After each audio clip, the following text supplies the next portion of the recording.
Welcome to the Unconversations podcast. I'm your host, Dr. Allison.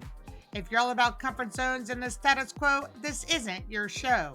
Each episode shares untold stories from disruptive leaders and innovators who challenge norms, drive business transformation, and lead with unapologetic purpose.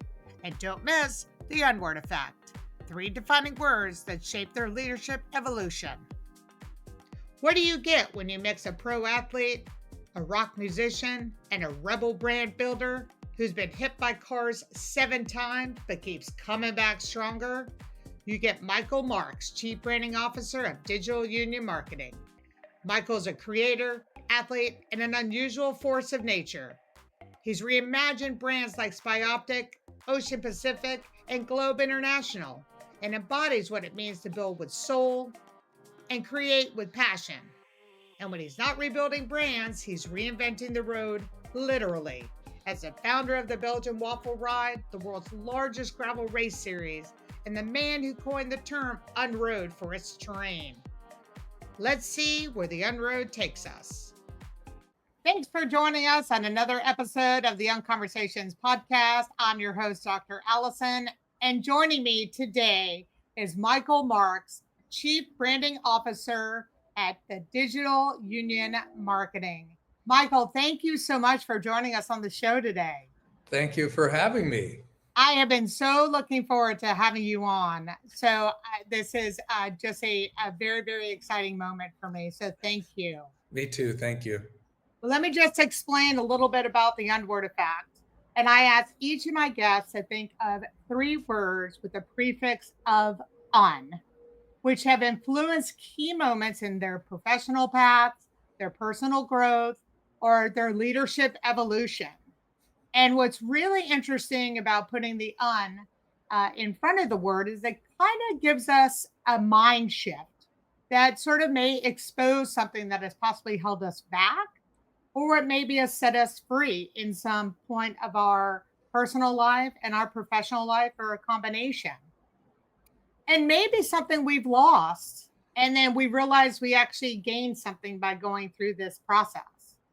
And after reading and learning a lot about your background, you're not just only a business person, but you're also a competitive athlete. And we're going to get into how that has served you as a young person, and how you've instilled those things that you've learned along the way into your professional career. So first, let's kick off with you talking about when I've asked you to kind of go through the process of the unword effect. What was that like for you? You know, it's actually pretty natural. I love the unword for many reasons. And I have a most recent touch point in that, and maybe we'll start at the end and work our way back. But sure. I created this event series called the Belgian Waffle Ride, which is the largest gravel racing series in the world. Basically what the Belgian Waffle Ride is, if I can encapsulate it, we all get together and we eat waffles. Then we go ride our bikes 130 miles on varied terrain. So it could be asphalt, could be single track, could be sand, could be barricades, could be grass, dirt tracks, anything that's unusual. And basically the name of the race underneath it, the parenthetical description is the Unroad Race. And which basically was awesome. I love the name of that when you shared it. That I think was how we knew I needed to have you on the podcast. I think was at that moment. Well, that's good. It's appropriate. And then even the N I transposed, so it's unusual looking in the Unroad. And the Unroad is this cocktail of all this different type of terrain featured in one very long bike race. Oh, and then I forgot to mention, after we finished the Unroad race, we eat more waffles and drink Belgian ale. And there's some other fun in there, but basically it's a really long, hard, unusual bike race. In fact, its moniker has been the most unique bike race in the world. And there's a party atmosphere to it. It's a silly name, but it's a really hard race. And I think the juxtaposition of that gives it a fun sensibility. But ultimately, it's an incredible challenge that's very unusual. Yeah, I would agree with you, and I think eating and drinking after some type of sporting event, I think happens in running and cycling, and I think any other sporting event, that's kind of a wonderful combination that happens. It's true. Yeah. And I can attest to that. And this is probably unusual too. But I grew up in a family of marathoners, all six of us. So I ran my first marathon when I was 12, which really isn't saying much because my brothers did it when they were 8 years old. They're twins. But I remember by the time I was 14, I had run a very fast marathon at our local Palos Verdes Marathon, which I ran 31 years in a row, which is kind of weird or maybe unusual. But the best beer buzz I think I ever had in my life was as the 4'11", 97-pound weakling. I ran a 240 marathon and then drank 2 Coors because Coors was the main sponsor. Oh yes. While I waited for the rest of my family to come in. And I think that the hour that I waited were some of the most magnificent moments I've ever had in my life. That is awesome, and you and I could probably, and we have in a few of our conversations where sports has just been kind of a very big part of kind of who we are, and not only when we were younger, but kind of who we are today. And I think we could probably share about, I think most of the sponsorships were either some type of athletic or there was some sort of alcoholic sponsorship at each of the races. It was sort of an oxymoron thing that would happen, but it always seemed to be Yep. the case. Let me ask you about unusual, if you don't mind us starting there, because that was one of your unwords, and I know that it relates very much to obviously the Belgian waffle race. What was it sort of about you as a person that word really resonated with? You know, I would often hear the term or various terms like weirdo, strange, unique. People would say to me that hey, you're kind of weird. And whether it was because I was doing crazy things like paddling 35 miles in the open ocean on a surfboard, or doing triathlons and surfing big waves, but I often heard that and I kind of resented it. And then somebody said that to me, and Yeah, I was what like, does well, that mean? Yeah, speak a little bit about that, because I think that's really important. What it in a way made you resent it? because when you're younger, Yeah. you want to be usual. You Yes. want to fit Yes. in. Yes. You don't want to be the one that stands out, because I know from personal experience, I got teased and bullied quite a bit for being unusual or weird or strange. But then more recently, as in like 20 years ago, somebody said, God, you're weird. And I'm like, weird? What do you mean by that? She goes, no, no, no, no, no. It's really good. You're unusual. I've never met anyone like you. And then that triggered in me the thought of, if you're weird or strange or unusual, it kind of means that you're living up to your own personal authenticity. Yeah. And if Yeah. they can call you that, and you can take it on and go, well, that's great. I like being unusual. I want to stand out. I want to do things that inspire other people, or to get them to think. So I've really, I hold on to that unusual moniker with some confidence and happiness. Yeah, and I think age and experience sort of helps with that, or you hope that it's going to help with that. And I can really relate to what you're saying, because I think for me, growing up, and even as I was sort of progressing through my career, the things that made me either unconventional or unusual, to use your word, those were things that were sort of being used to kind of, quiet me down in a way instead of really elevating. So I really think that that was so important for you to bring up. As a kid, I think we look at that, we're striving to not be so different because we want to be liked, we want to be accepted. Those are really important things in our mind. And it's a great thing as we get older to realize, no, well, I don't need to, I'm okay actually being in my own path. And then having other unusual people come and join me in Yeah. being unusual, which is really cool. Yeah. I think when I teach a lot and I mentor young people that are just getting out of college and, getting onto their career, um, I underscore the wisdom of being different, of being unusual. And that could be your resume. Yeah, it could fit through the ATS files filters, but still present something that makes us want to take a second look. Your cover letter could do the same. How those things arrive in an unusual way can be good. So I try and teach them, be your authentic self, how unique or is, celebrate you and what you do, and you're more apt to a position or on a track you want to be on. And I tell Yeah, that to my kids too, but they don't listen that much. right. That's because you're not cool yet. I don't know, not yet. There's another word of yours I thought was, I was excited to kind of dig a little deeper in this word, unreasonable. And Yeah. and I thought that's a really great word. And I love for you to kind of talk about that and why that one also sort of resonated with you, and how so.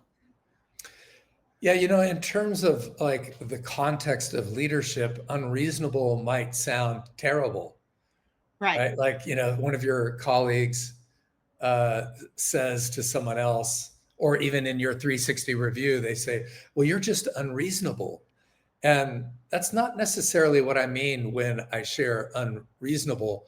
But what I am interested in is exploring the things that aren't reasonable or aren't the usual, to back to that word. But I have a healthy disrespect for just being reasonable when it comes to solutions. If Sure. I'm engaged in or arguing with someone, I'm not going to be unreasonable. I actually enjoy the ping pong or the banter of going back and forth on things. But unreasonable can be, I mentioned that I ran a marathon when I was age 12. That's not really very reasonable. It wasn't reasonable for my brothers to do it when they were 8, but it was also really very interesting for all of us to experience that. Having the interest to get up every morning early and run before school to train, and then run after school with the team, and to really build into doing something like that. That's not reasonable. I wrote Bill Rogers, the famous marathon runner who won Boston and New York many times. After I'd run in the 240s for the marathon as a 4'11" kid, I wrote him a letter, and he wrote me back, which was very unusual. And he said, well, I think it's fantastic that you have run that fast for a marathon at your age. That's amazing. But I also think it's unreasonable for you to keep up with running marathons at such a young age. You should be focusing on your mile and your 5K and your 10K times. And later as an adult, you can focus on the marathon. And that word unreasonable stuck out to me. And that was, 46 or 47 years ago. So I think unreasonable can be applied in a lot of interesting ways, like having unreasonable optimism. I expect that there's an unreasonable effort from those around me. I mean, I do expect that, but not to the point where it's filled with tension, but more filled with inspiration. Like, okay, you've given me these 3 solutions for this ad campaign that I created the creative brief for. I like this one and this one. I don't like any one of them enough to say, let's do that one. But I think there's things amongst them. I don't think it's unreasonable to say, let's dig in deeper and come up with the fourth option that takes a few of these ideas and creates one powerful campaign. So typically I'll use that unreasonable approach when I believe that we're building something meaningful together. And I also have a rapport with that person, my colleague, that isn't going to make them upset, but it's actually going to make them feel inspired to do better. Just like a good coach will do. Like I remember running intervals on the track in high school and, thinking, okay, this is the last one. Isn't this great? And so you give it all you could give. And then the coach goes, oh, we've got 2 more 800 meters we got to run. We're like, well, that's unreasonable. But it's those extra efforts that progressed our training and our ability to run even faster when it mattered. Yeah, Michael, I think that's really cool. As you're talking, it's almost like that unreasonable is sort of getting someone to go out of their comfort zone and their barriers and really go, well, even if it does sound crazy, it could still be done. As much as it seems unreasonable that someone could achieve this, but maybe if you thought about it, the unreasonableness of it, as you said, it's a way to inspire and get someone to sort of think outside of their own limited parameters by thinking so unreasonably. Yeah. I have another example of that word unreasonable that was used on me. The last 25 or 30 years of my career were spent on turning around businesses. And one was a publicly traded eyewear company called Optic. And the 5 CEOs before me had lost $55 million collectively. And I got hired to turn around this mess. And I went in and gave the board of directors a plan that was unusual in their eyes. And in fact, they said unreasonable.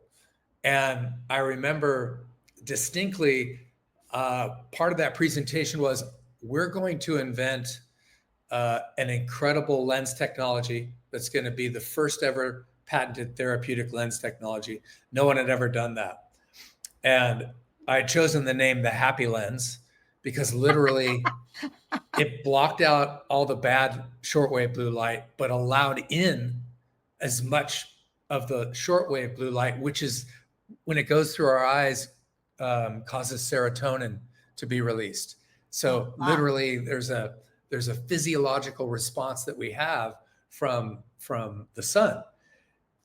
They said, your plan is unreasonable. We do not believe in the Happy Lens. We do not believe in your approach. So we're going to limit the amount of money that we let you spend on it. Well, I really didn't like that. And neither did my CFO, who said they're being unreasonable by calling us unreasonable. So I'm no longer affiliated with that company. But it was a great 5-year run. It was an incredible turnaround, only because the CFO said, they're only allowing us to spend $2 million on this Happy Lens initiative. We're going to beg and borrow and steal from every corner of this business to live up to your plan financially, Michael, because I believe in it. We did, and it transformed the organization. We had 15 quarters in a row of year-over-year growth, and it was predicated on this technology that they didn't want us to do because they said it was unreasonable. It was changing the culture to be focused on providing happiness to the world. And everything that we did, whether it was the crazy billboards that we did, or when you opened the box, you'd get a little surprise. When you called SPY, thank you for calling SPY, how can I make you happy? Every single touch point of the brand made you chuckle or smile or otherwise feel good and happy. And it was a combination of those things and a legion of people believing in it, believing in the unreasonable approach to turning around a company. But that's what it required. Here's these 12 board of directors that had had presided over the demise of a brand, and they're telling me I'm being unreasonable by coming up with a creative solution. Ultimately, it was magnificent. They were mad at me the next board meeting for pursuing this, but by then there had been so much success, it didn't matter. That's awesome. That is awesome. I'm glad you shared that story, because something that truly has a lot of money behind it. And then it's interesting that that particular word was used, that you were able to take a step back and go, wait a minute, how are they using that word? And how are we truly being unreasonable? And that was a perfect, I'm glad you shared that story, because I think that's Cool. a great an example and testament to how that word really kind of encapsulates your leadership and how you approach it, and how you approach your client work as well. So Yep, thank I'm you. unreasonable. Yeah. I love it. So there's another word I thought was very cool. And I thought it was kind of cool, especially for somebody uh, uh, being a competitive athlete to use. I thought that it was kind of interesting, was unfinished. Yeah. Yeah, that's I think maybe that's the best one, the best unword, because it means that we're in the state of becoming, not being. And so there's an active interest and an acknowledgement that we're not our best yet. We could be better at the drums. We could be better at leading people, better at marketing. With all the tools that are coming out every day now, you can always be better at utilizing tools to drive forth the initiatives of our clients. But being unfinished just means, hey, when I'm teaching a class, I have to be totally on top of my game and even learn to be able to share that with students who are totally immersed in the here and now. So being unfinished means I'm a student of the things that I do, not a professor. I want to continue to learn. I want to get better at drumming. I'm not going to get better at cycling because I'm too old, but I can get better at how I get the most out of my body. I can get better at the type of food that I eat. I can get better at saying, no, I'm not going to have another beer. But being unfinished is not it is not a deficit. It's fuel. Yeah, I loved when you kind of encompass it, when you sort of brought that to my attention, and that fuel part really kind of resonated with me, because I think, when men and women, of course, get to different ages, those are kind of their own impactful moments. And I was on a podcast where someone wanted me to talk about being what 50 sort of meant for me. And I really now feel like I'm even getting started. Yeah, I don't feel unfinished at all. And I think there's a time in our lives too, as we're getting older, both personally and what our professional world sort of looks like, is I think we're striving for more information, like we want more. And I think we want to do more. And I find less people slowing down. I find more people eager to find what their next chapter is going to be and look like. Yeah. I think, I know at my advanced age, I'm only going to get hired to be a CEO because of where I've been and how I've matriculated up to run companies globally. But I'm not interested in being the CEO anymore. I'm interested still in driving the marketing, mentoring young people to drive it, and building something from the creative side. I don't want to worry about HR concerns. I don't want to worry about writing the 10K for a company, doing earnings calls. I don't want to do that. That's not interesting and challenging to me. What's interesting and challenging is, hey, how do we do a better job of compelling people to pay attention to us, become evangelists for us, and tell our story for us just like we'd want them to do. That's more interesting to me. So as now in this iteration of my career, all I do is work with smaller brands to manifest their greatness based on the tools that I've either recently acquired or the experience that I've had over all these decades of turning around various brands in different categories. And each time there was a different application, a different set of tools, a different mindset that brought forth that change. Well, let's kind of shift gears for a moment.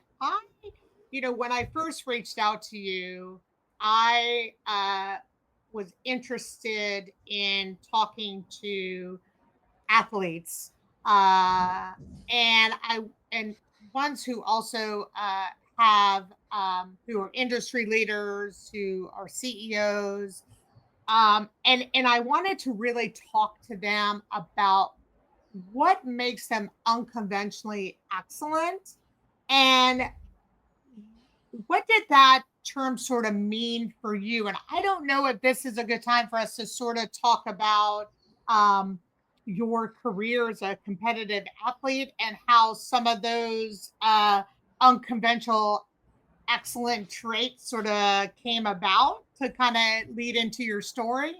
Yeah, I think there's a fun narrative there that I'll try not to prattle on too long about.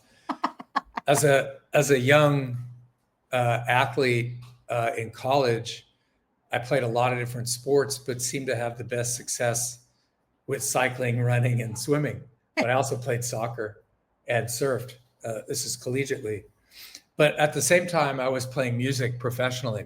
So I graduated from college, not into the workplace, but into this duality of professional musician at night, professional athlete during the day.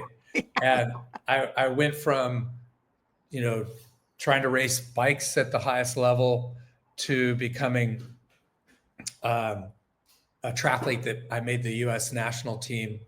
And then I won the World Amateur Duathlon Championships, competed in the World Championships for triathlon, and got to travel and race a lot.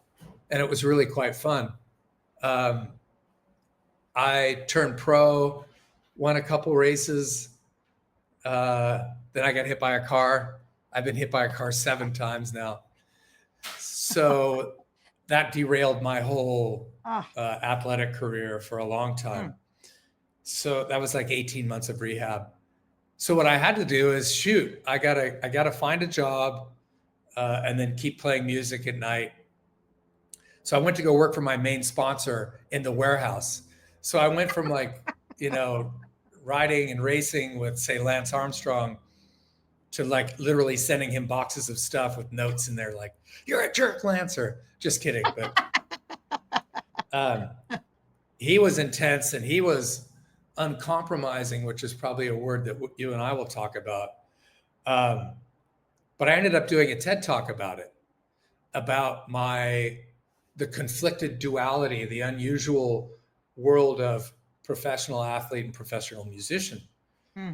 And that TED Talk really allowed me to provide a vision for people that, hey, look, just because you're into doing this or you're doing that, and you think that your pathway is going to be this linear runway to ultimate success, a lot of times things get in the way. We get hit by a car, or we get distracted, or something unusual happens. And what that incident meant for me was basically the psychic was amazing. So if we get in there, we start to chat, and she starts off with saying, "Hey, look, that isn't going to die." So you decided after this accident to go see a psychic. My sister bought me a 90-minute visit with this psychic after I went to go work in the warehouse, and my whole family was kind of worried about me, So I went there, and it was amazing. your dad's not going to die. My dad had been deathly ill. And then she took me into her den and began to explain to me, but she'd say things like, she'd go like this. She goes, "You're a musician." She goes, "Tell me about," she goes, "Wait, you're in 2 bands." And then she would tell me, all about these bands. And like, she goes, "Okay, let's start. Tell me about the band with the big heart." And I go, "Oh, you must mean More Love Now." She goes, "Yes, they're going to go on to great success." And I was like, "Yes, but not with you." And then, she told me more about the other band I won't go into. She told me about athleticism, and she did this. She's like, "Tell me about this." She goes, after I tried to explain it, she goes, "Oh, you're never going to win another world championship. It's not for you." And then is that when you said, "Why did my sister buy me this?" Yeah, this is terrible. It's horrible. And at the end, she said, "Look, I know I haven't told you anything you want to hear other than your dad, but that's the truth, and I'm a psychic." But then she said this at the end. She said, "Hey, but you know what? You're going to go on to be tremendously," this is the word she used, "successful in business." And I was like, "Business? That's what my dad does." I literally said, "No, I'm either a musician or an athlete, or both." Right. She said, "Nope." She said, "You're going to have those things in your life and your career. They will be a part of your entire career, but you won't be an athlete or a musician." And I was like, "Oh, business, that's so depressing." I was probably 23 at the time. You said, "My life is over now." I'm like, "Hey, I work in a warehouse. How is that going to work?" And then she's walking me out in the foyer, the same place she told me my dad was going to live. She goes, "Oh, one more thing. Tomorrow, the phone's going to ring. A guy whose name begins with an S, his hair is down to his shoulder. He's going to offer you a job, and you must take that job." And I'm like, "Are you kidding me?" So I went to work in the warehouse. The whole day went by. The phone never rang. And just as I was closing up the warehouse door, I thought I heard the phone ring. So I stopped the door. Yes, it was the phone. So I ran to the wall, because back then phones were on the walls or on a desk. Answered the phone. Sure enough, it was a guy named Scott. His hair was down to here, and he offered me a job to work on the Hawaiian Ironman. And that I said, "Oh my God, let me tell you about the psychic I visited yesterday." And that role, that opportunity changed my life every way possible. And from that moment on, I just learned to try to be different, to try and be unusual, to try and find solutions that weren't the typical ones. Like I think some people do with their marketing. I see it with brands that I know they go to Chat GPT to tell them what their initiatives should be. And then I see those generic, sort of silly, uninspired campaigns. And then I see them come to life on Instagram and an email. And I think, "Oh no, don't do that. That's not creative. That's never going to get you what you need." But I will say also, as an athlete, when I was working in the warehouse, I kept telling the marketing team, "Hey, I'm your target audience, and these ads that you're doing suck." And so we got involved, and I remember the very first time of doing something unusual, and this is before I got hired at the Ironman. It was the year before. We went to Hawaii, and we were trying to figure out, we have no money, we have a few athletes competing, but how do we make a mark? And we realized, if you've ever watched the start in Kona of the Ironman, it's taken from a helicopter, and everyone's actually waiting in the water at the start line to go. And we knew exactly where that was. So we're like, why don't we dive down to the bottom, which is very shallow, of that little inlet, and anchor an Edgeware. Edgeware was the name of the brand that we had with Lance Armstrong and Brad Kearns and all these other athletes at the time, Scott Molina, and anchored that Edgeware banner so that when the helicopter flew over, you'd see the Edgeware banner like prominent, like, the most amazing thing. And we got in trouble, but what are they going to do? And so that was my first taste of guerrilla marketing. And I've always carried with me that desire to do something that maybe it's just outside the playbook, maybe it's, crosses the line one way or another, but we're not going to get arrested for doing it.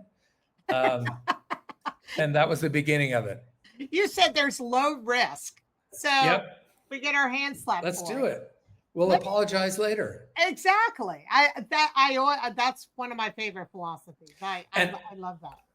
And I could say that we do that unapologetically, but afterwards, if we get in trouble, we can apologize. But we're going to unapologetically push the buttons and cross the line. Let me ask you this, Michael. I love when that phone rang, and I just want to take us back here for a moment, because I think there are many people listening, going to be watching this podcast, where there's moments this has happened in other people's lives at different points of their lives.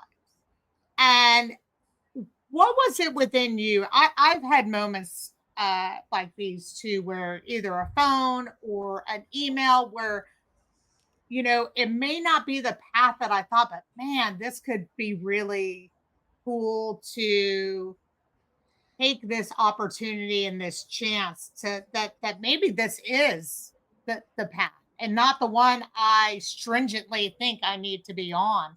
And you were 23 at the moment, but I still feel the same maybe feeling or thoughts in your mind could still translate a bit to someone maybe in their moment, even later in life. What was that? Because you could have said, this lady is crazy and I am not picking up this phone. What was that really like for you? Well, one, it comes back to our belief systems.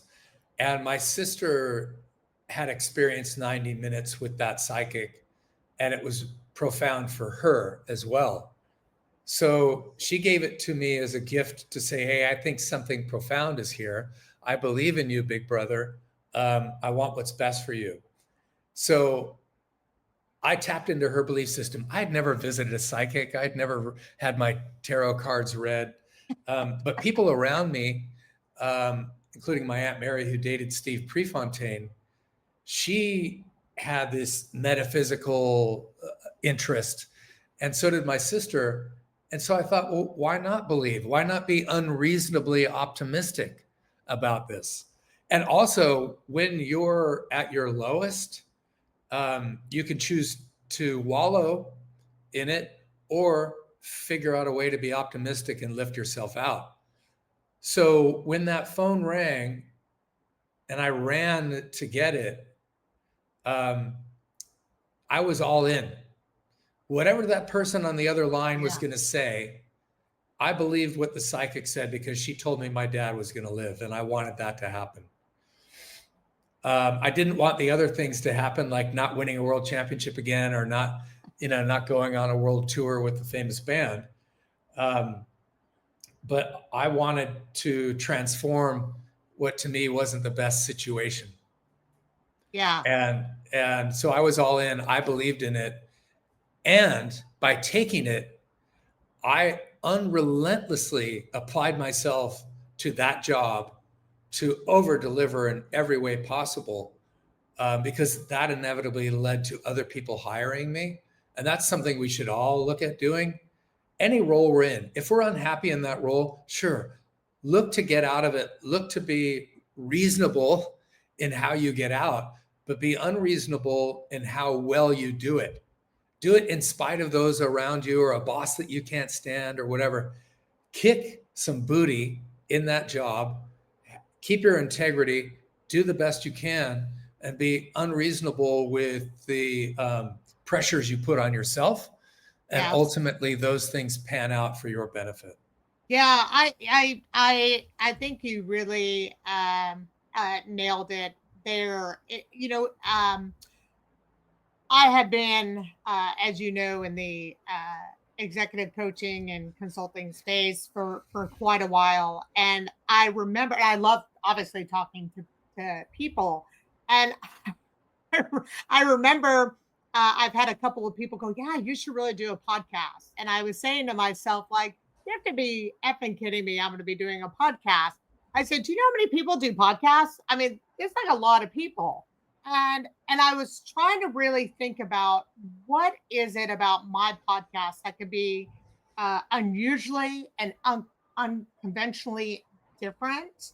And that's really how Unconversations was born. And you gave me one of the greatest compliments as we were kind of going through this process uh, was when I received your bio and some information I had you kind of do before, and you said it's how you approach your podcast in such a high level that I felt it deserved my responses that I provided to you. Yeah. And And, I and was really, I was just so touched by that because that's how I approach my clients, my business, and of course this podcast that hasn't been around for a while. So I really wanted to bring that up. That truly meant a lot. yeah, it's who needs the usual? We want a point of view that's different, that's inspirational, that makes us question things, how we're approaching them.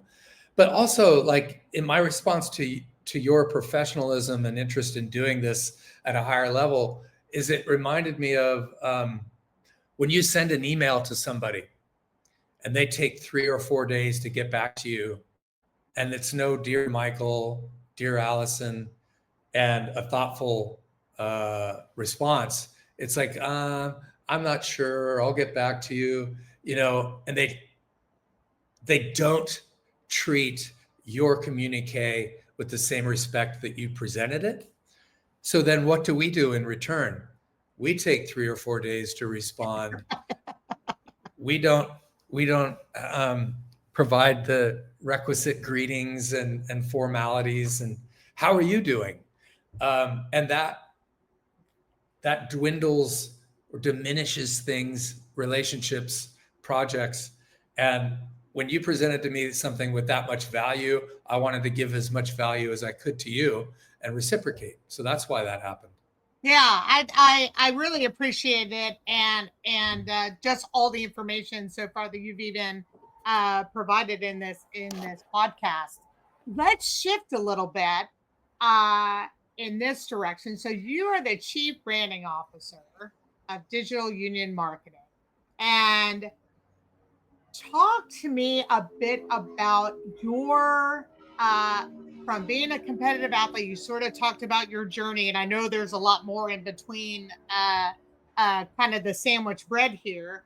uh but let's kind of talk about where you are uh, today, and your leadership and what you bring to your clients, because uh, and I do want to focus on the uncompromising. And I don't know if this is kind of a good time to sort of bring that word into this kind of part of your story. Yeah. If we just go back a little bit, I left SPY after 5 years and I went into running my own agency, partly because I also segued into teaching, branding and marketing. So I went to go work at a local university, and then I had clients. And oftentimes I would connect my students, the more inspired ones, with those brands that I was working with, and was able to get a lot of kids a lot of jobs, which is always really fun. But then I got this opportunity at Billabong. Billabong and Quicksilver were merging into one big unwieldy company, and they needed help merging and working on all those brands. So I thought, this is a great, probably a year project or something. So I went to do that. And so I had to minimize my client work on the side. I had to compromise, sadly. But also, when I left SPY, I started this event business to nurture the Belgian Waffle Ride that I mentioned earlier, which went from one event to about 8 events throughout North America. So I was building that slowly. So I had that on the side. I was consulting. And then I had this full-time job trying to help those two big brands merge. Then I got hired to turn around Adidas global watch business, that silo of their business. So I took that on, left that project anyway. Then did Nixon and Adidas. Nixon was another watch company. So I literally worked on those two brands, flew back and forth to Germany and all over a lot. And was running the event business too on the side. So somewhat, every time I took an opportunity, I was like, hey, just so you know, I run this event business. I do it at night. I do it on the weekends. But you should know that I do this. And we're like, yeah, but that's part of the reason why we hired you. We think your brand is incredible and what you do there is meaningful. So we want you to apply that aptitude to what we do. So in a lot of ways, I've been uncompromising in terms of keeping the things in my life that are important. Yeah. And some brands that I've gone to work with that wanted to hire me say, we will only hire you if you divest of your other business, which I can't. But I will say, more importantly, or focused on that word uncompromising, is that I get hired to turn around brands, and those brands always have an issue. And the issue that every brand I've ever seen is that they've compromised themselves. Yes. They started with a great idea and some founders that made it interesting and cool, and they built it. And then either the founders hit a ceiling and the brand needed growth beyond what they could apply, or they started chasing things. So, this looks interesting. We should do that. And they get all these things going and spend way more energy on all these things only to go backwards. So the first thing that I do when I get hired to... Or Michael, if I could just add, or the other thing is now they have their hands in so many pots and now you're not doing everything well. They're compromised. Exactly. Yeah. A lot of times too, in organizations, when they start to hit a plateau, is the salespeople will start to have more of a sphere of influence because the pressure's on them to increase the sales. So what they will do is take the number one item that they sell and try and make more of those and sell more of those, when really it's the more interesting things that you market that drive the brand perception and goodwill and ultimately drive the sales.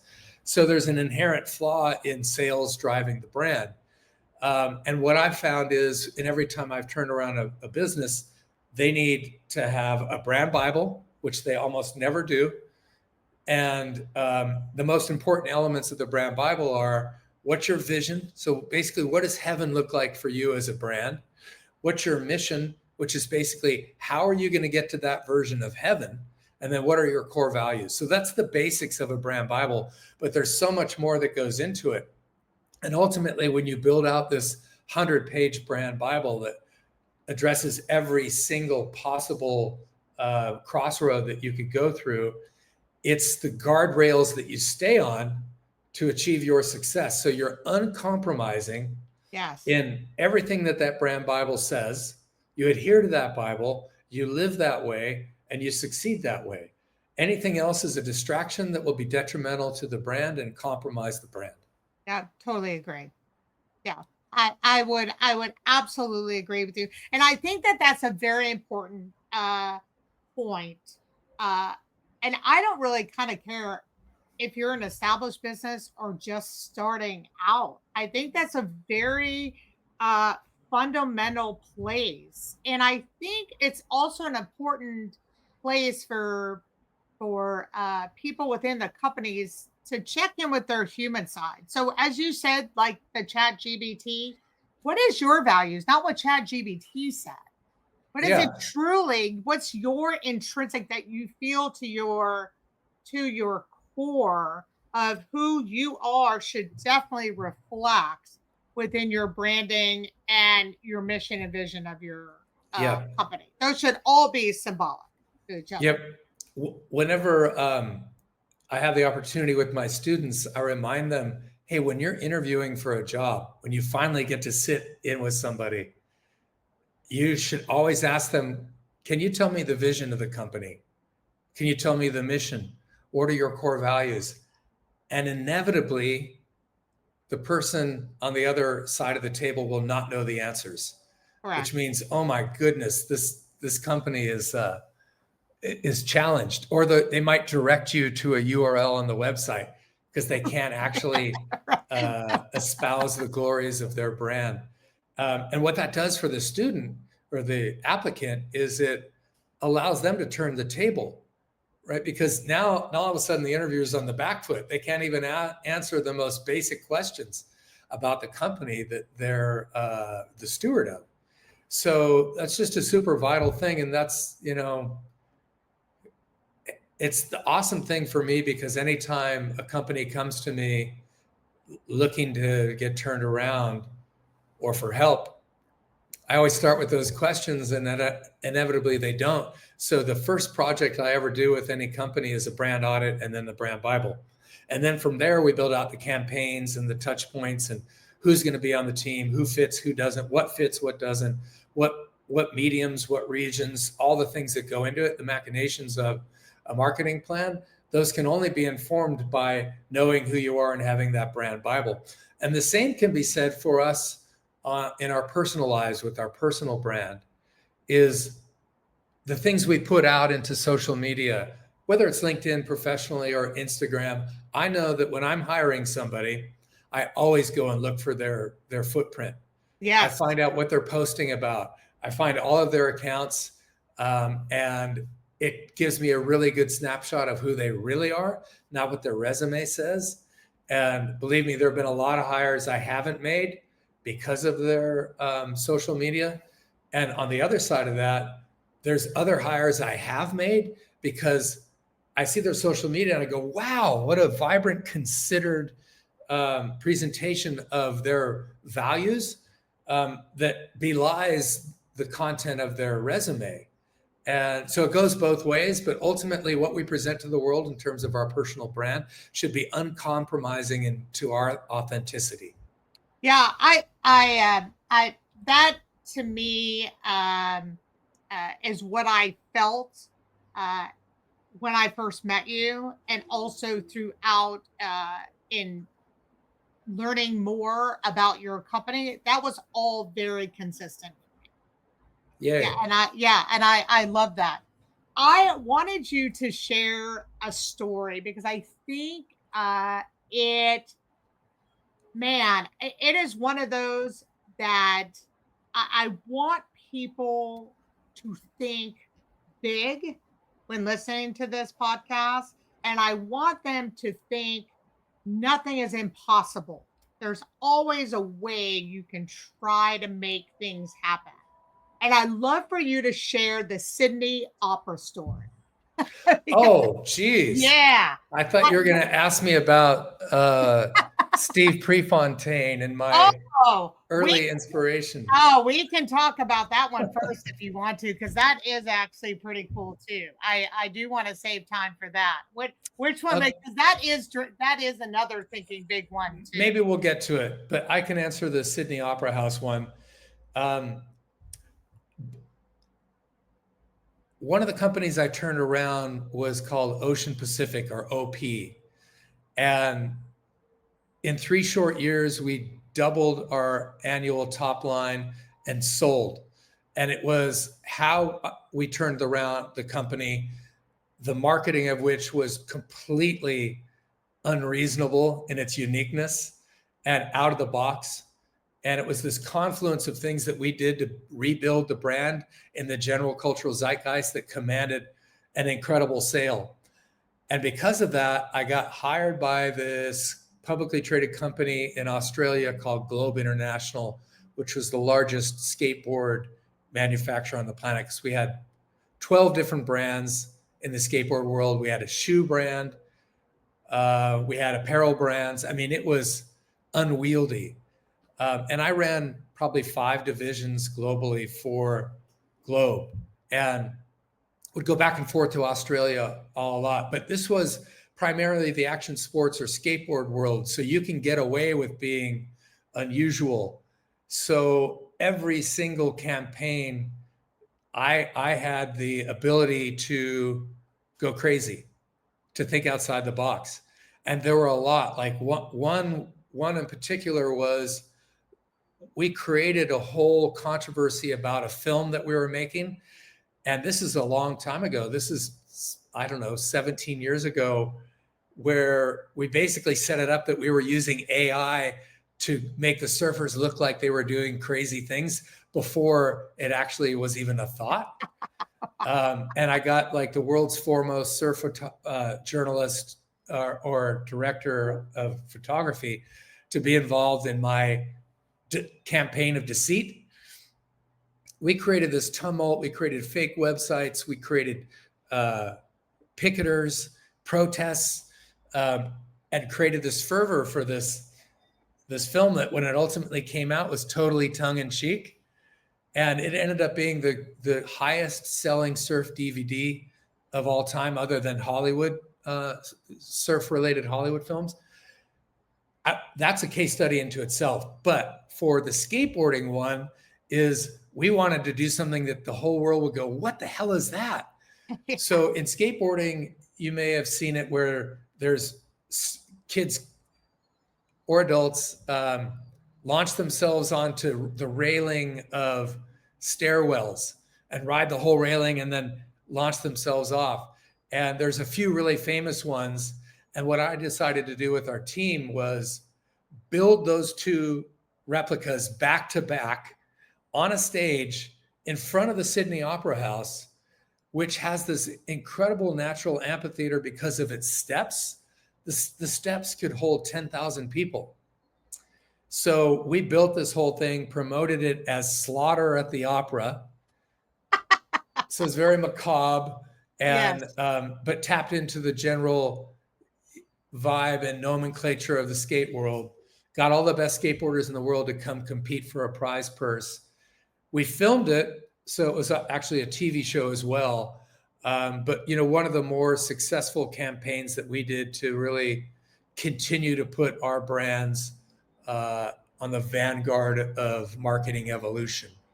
So that was one of many very fun projects I had there in the 6.5 years that I got to run all those divisions for that publicly traded company.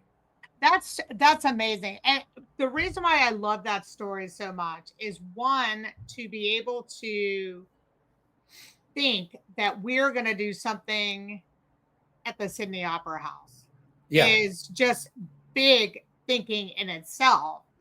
And then trying to get the best players involved that you can work with, and then even reaching for technology that is still relatively new and in a lot of ways unknown at that time. Yep. And I love that story so much because it really demonstrates that something so big, again, doesn't mean that it's not possible to do, or because someone else is doing this a different way that you have to follow their path. Sometimes doing something out of that box and doing something so off the wall is really exciting and energizing. And it's so, and even having a shock value, going, wow, that is really cool, is why I thought that story was just so relevant back then and so imperative, I think, for people to really think about now, and especially in their own businesses, and not feeling that they have to follow so many businesses' path. Focus on your own stuff. Focus on and see what's so great about what's happening in your business and your world, and how you can be great. And how can you create juxtapositions that capture our imagination? Yeah. For instance, as Freud put it, humor really has two elements or two ways of intriguing us. The first one is bad. It's putting down people, being tendentious. The second one is creating surprise, like the unexpected. You share, here's your setup, And then your delivery is so unexpected. It makes us go, oh my God, that's genius. Yes. As brands, we have the opportunity to be genius in this juxtaposition of the campaigns or environments we create, so that when a streetwear brand like Supreme can collaborate with, say, a Madonna or someone way outside the streetwear or skatewear worlds, you create a juxtaposition by doing something with Neil Young that just captures our imagination and exposes the kids to interesting things, but also has the adults or the parents go, oh my God, that's dope. Yeah. So in our professional worlds, creating juxtapositions is a really wonderful field in forth our own authenticity and capturing people's imaginations. Yeah, I think that's awesome. I think that's so cool. And that you shared that with me before, and it has stuck with me, and it's something that I work really hard in my own business, in my own life, and what I want to strive for in bringing that level of imagination to my clients. I wanted to leave time for two questions. The first question is, I wanted to ask you, we've talked a lot and you've left so many nuggets already. Is there something within our conversation that you feel that you would like to leave with the audience, that you want to make sure that you sort of drive home? Well, I would say, and I don't get any money for this, but I think if they were to watch, you mean you being on the podcast, or what you're about to say? No, I appreciate all the money you gave me for this podcast, but if they were to watch my TED Talk, there's something in it for everybody. But here's what it is, and it's somewhat cliche, but it isn't. When we're going along in life and we stub our toe, or we get speeding tickets, or barricades get put in front of us, seemingly more so than to others, we're probably not on the right track or the right groove. When things fall into place and the next thing is golden and the next thing is mint after that, and people are tapping you on the shoulder to do more things and you're not stubbing your toe or getting speeding tickets, you're on the right track. And what's important is when you do the things that you love, for instance, if you have a lot of anxiety, but as soon as you plug into your work, kind of like we're doing now, your anxiety goes away because you're focused on this very present moment. Yes. The same thing can be said for athletics, snowboarding or surfing or skateboarding or riding a bike or Tai Chi for that matter. You get into a state of flow. When you're in a state of flow, nothing else matters. Time distorts. You're in this wonderful moment of being focused on this very, very intense, oftentimes intense experience. We should be attempting to find the state of flow. We should be attempting to do the things that push the anxiety away and focus on the things that we love. And so when you dive into something that you love and that anxiety dissipates, you know you're on the right track. So when making decisions about a career, you've got two opportunities. One pays $10,000 more, so you lean that way, but the other one feels right and you can see a trajectory. It's a stepping stone towards another adjacent stepping stone. Always take the less money. Always go with what feels right. And the same can be said for decisions on even where you're going to have dinner. Like that first thought that came to your mind, like then you think, oh, then you go through 6 other possibilities and you circle back to that first one. When you can get into that kind of mindset and find a state of flow in the things that you do, it will guide you. So be true to yourself, immerse yourself in the things that you love, and it will work out. It just might happen to be that you aren't going to be a professional athlete or a professional musician, but you might end up being very successful and fulfilled in a professional role that involves both of those things. Yeah, you're absolutely right, and I have gone through that process myself, and for me, it's really kind of balancing what's going on in the unruly mind versus kind of what you're feeling throughout the rest of your body, and sort of keeping in check and making those decisions. So yeah, I absolutely agree with you on that. I appreciate you sharing that, because I think that's also uh, something instilled to. I think athletes sort of have that instilled in us, and kind of how we sort of make those type of decisions too. So I appreciate you bringing that up. I wanted to leave room for one other question before we wrap up. Uh, and that was to see if there was a question or anything you were interested in asking me before we wrap up the podcast today. Oh, the tables have turned. Oh boy. Am I going to have to return all the money I paid you? Let's see. How about this? In your experience interviewing leaders, what's the most surprising or misunderstood trait that you've seen those leaders who lead unconventionally? And how has it challenged your own view of leadership?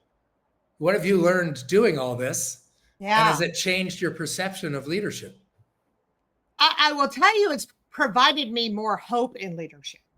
And what I mean by that is the people that I have had on the podcast have surprised me in many ways. From one in particular, as you know, I don't come prepared with a bunch of drilled questions at you. I really like to learn more about the speaker and who they are, and let the conversation sort of flow with my questions.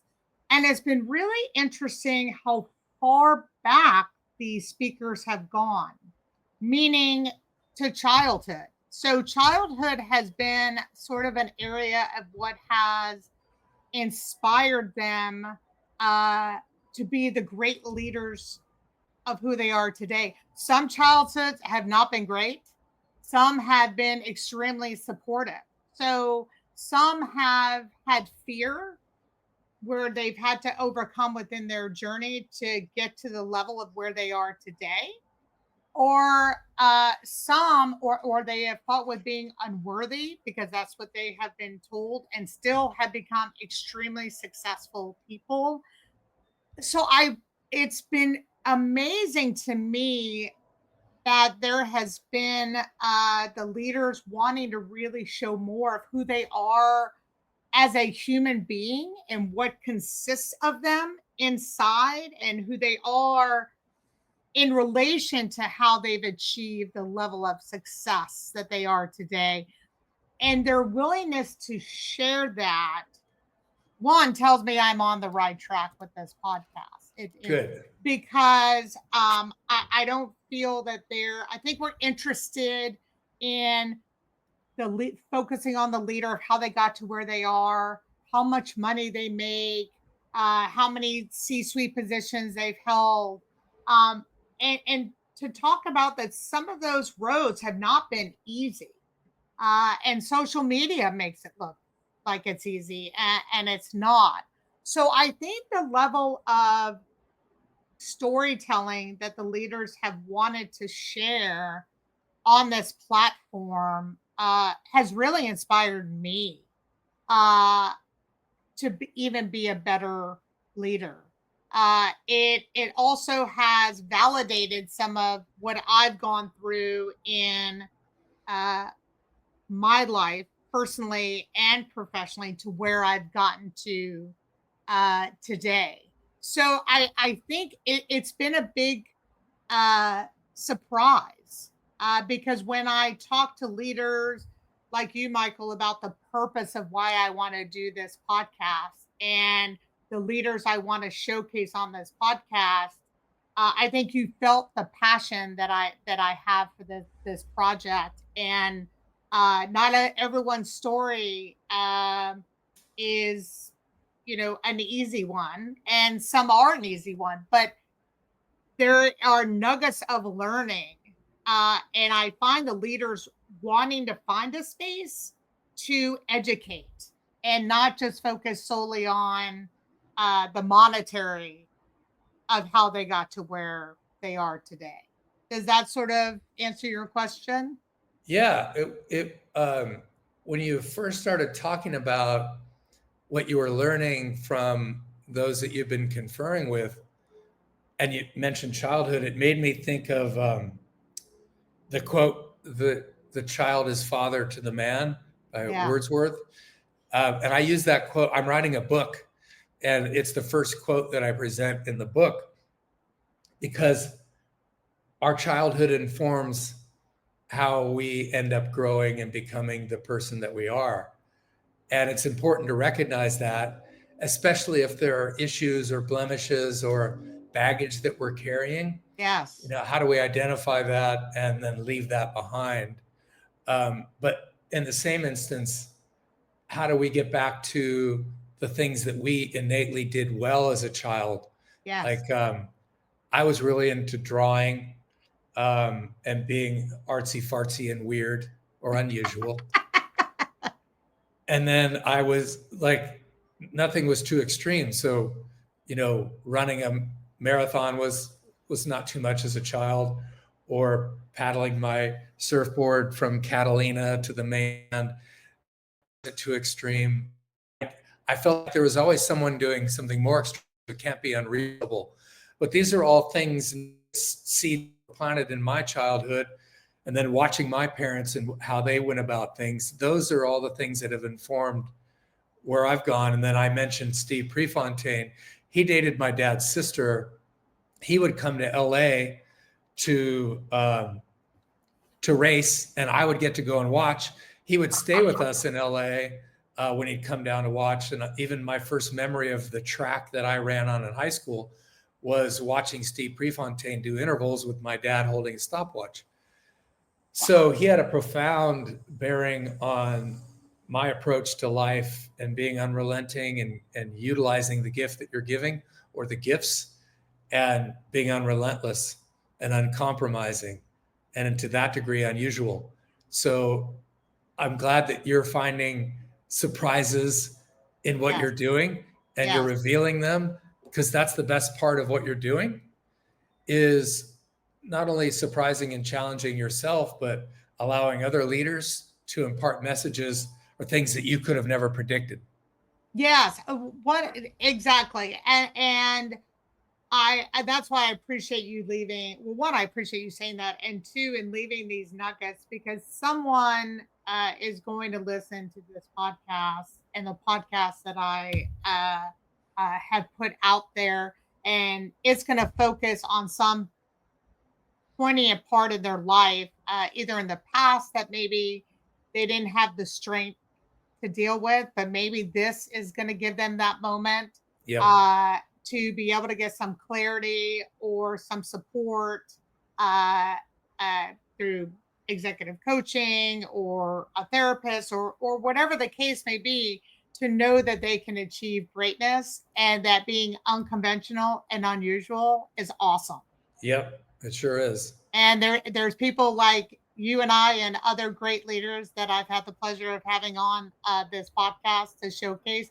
And that's what I want to bring out to the world. So, Michael, thank you so much for being on this podcast. I consider you a dear friend. I'm looking forward to seeing what other fun things you and I can do together. But I am just so grateful to have you on the podcast today. Well, it was fun. Thank you for including me in your journey. This is amazing. Yeah. Thanks for streaming the Unconversations podcast. To help the Unword Effect, subscribe, share, and step into the movement that's flipping the script. Catch the next episode where we unmute the truth and uncover the unexpected.